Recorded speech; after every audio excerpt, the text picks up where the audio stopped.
Welcome to Bethel Online Education Hub. Learn anytime, anywhere. Don't forget to like, comment, share, and subscribe for more.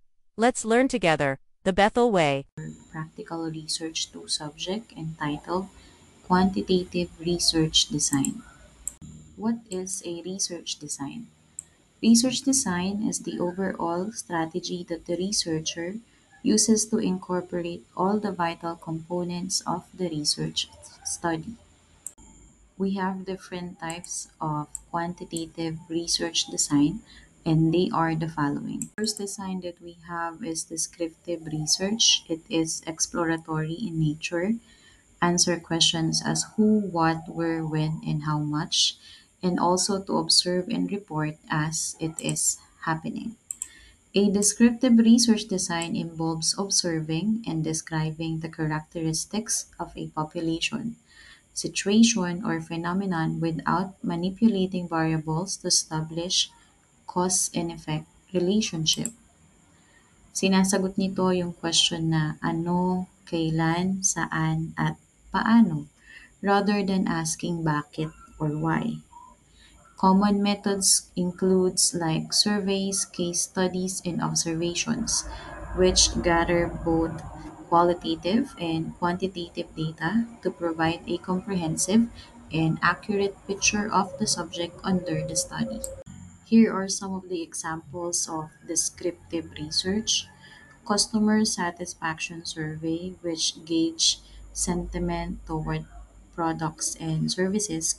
Halimbawa, pagkakain kayo sa Jollibee, 'di ba meron sila dong mga surveys o kaya comments and suggestions. And then second is market segmentation research. It targets customers more effectively. Trend analysis, evaluate business performance. Competitor benchmarking, measure performance against competitors. Employee satisfaction research, assess employee satisfaction and engagement. So kapag kasi descriptive research, kagaya ng sinabi natin kanina, it answers the question what or ano, hindi bakit.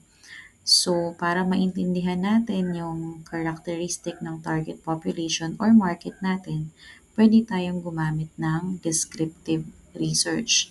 Nag-identify din siya ng pattern, trends, and prevalent condition na nangyayari or it's happening right now. And also, nag-gather din siya ng data that can inform future research or decision making. Normally naman, if you're doing a research, may gusto kang patunayan or nahihirapan kang magdesisyon kung ano ba yung dapat mong gawin. Kaya siya descriptive, yun yung ginagamit.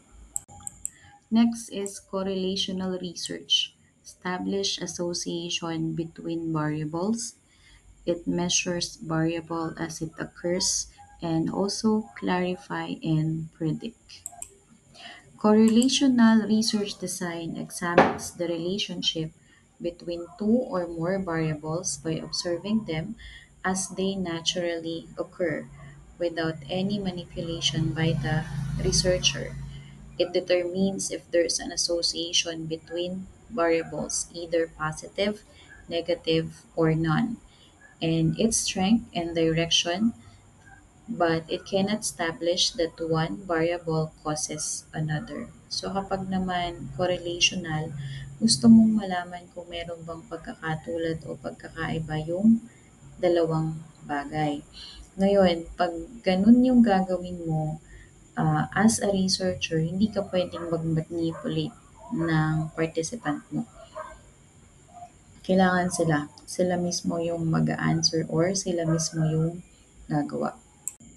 Example of correlational research. First, naturalistic observation wherein it happens in a natural setting or it is non-experimental. B, using survey method. You're going to use survey and questionnaires to ask to your participants. C, archival.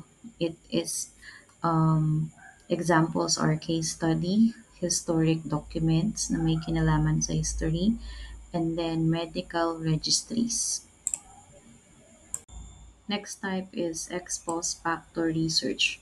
Researcher has no control over the variables. Changes measure happen during the actual conduct of the study to measure a cause from the pre-existing effect. An ex post facto research design means after the fact is a non-experimental method where a researcher investigates the effects of an independent variable on a dependent variable after the independent variable has already occurred and cannot be manipulated. Unlike true experiments, participants are not randomly assigned to your group. Instead, they are grouped based on pre-existing traits or conditions. If it's about ex post facto, in short, meron silang pagkakatulad. Kaya sa group na yon, meron silang pagkakatulad kaya dun ginagawa yung research.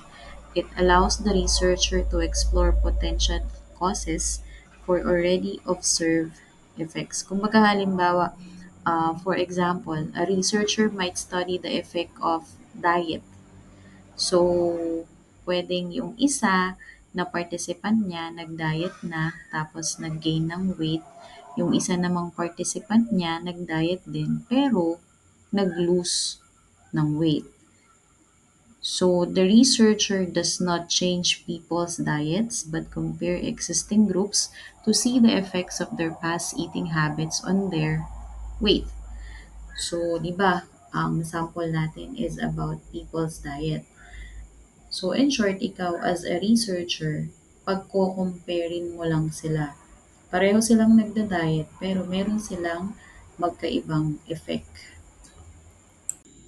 Examples of ex post facto is causal comparative study, involves examining academic performance and students from different teaching method.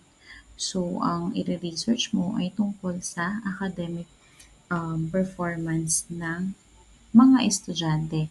Pero iba't ibang klase ng technique yung ginagamit ng teacher. And then B, pwede din na educational research case study, often examine existing data to compare outcomes between groups based on past experience or condition. So ito, magko-compare ka ng dalawang group na may kanya-kanyang, na may sariling outcome. Depende sa kung anong nangyari or kung anong na-experience nila. Another example is health and social sciences research, analyzing the impact of education on health-related behaviors. Dito naman, so halimbawa, ang topic nyo ay tungkol sa education at kung paano ba naapektuhan yung health nung estudyante, depende sa nagiging behavior niya sa school. Sample to. Quasi-experimental research is assigning subjects, participants, or respondents in groups. Quasi-experimental research design is a research method that aims to establish a cause and effect relationship between two variables, similar to a true experiment but without randomly assigning participants to group. Instead of random assignment, participants are placed into groups based on non-random criteria and often due to practical or ethical limitations. Examples are A. Experimental, a method in testing hypothesis. So, pag experimental kasi, ibig sabihin, hindi ka pa sure sa kung ano magiging outcome niya.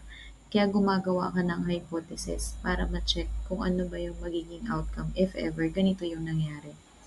Letter B, test causal hypothesis, often using experiment with control groups.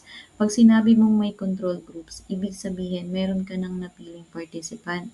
Tapos tungkol sa kanila yung magiging research mo, tungkol dun sa mga participants mo. Lastly is experimental research, a procedure of gathering data under a controlled or manipulated environment. It applies treatment and manipulation more extensively, attempts to affect a certain variable by manipulating the independent variable. So, kapag naman experimental research design, it is a structured plan for an experiment that manipulates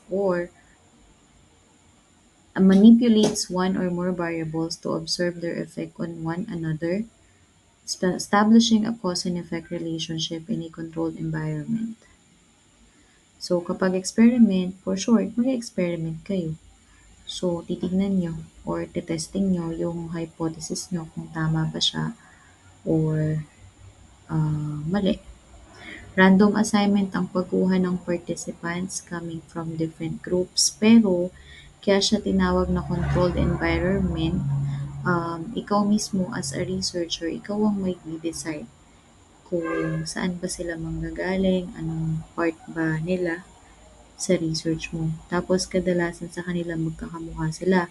Puwedeng kagaya nung example natin kanina, sino-sino yung nagda-diet, ta's nandiyan yung category A na nag-diet tapos nag-lose weight, category B nag-diet tapos nag-gain weight. Para ma-ensure yung validity tapos ma-isolate yung effects of the intervention. Kaya merong experimental research.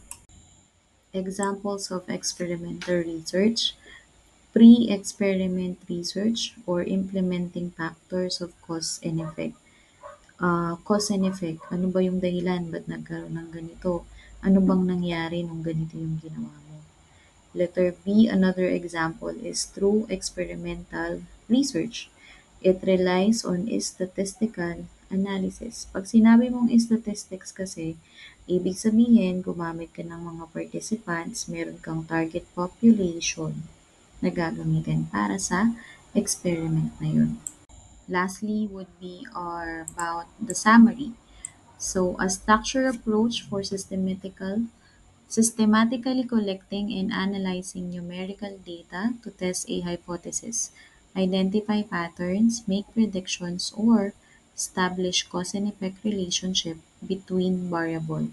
So, ito yung summary nung lesson natin ngayon. So, kapag halimbawa magko-collect kayo ng data, sisiguraduhin nyo na sunod-sunod yung step niyan. Walang i-skip. And then, pag naman mag-a-analyze kayo, especially kapag nag-test kayo ng hypothesis, dapat ma-identify nyo kung meron ba siyang pattern, tama ba yung prediction na pwedeng mangyari, tapos ano yung dahilan, bakit nagkaganito yung isang bagay or bakit ganito ang naging outcome ng research ko. Pag sinabi mo kasing variable, ibig sabihin meron kang dalawang choices. Pwedeng oo o hindi. Depende sa kung anong magiging target population mo, yun yung magiging variables mo.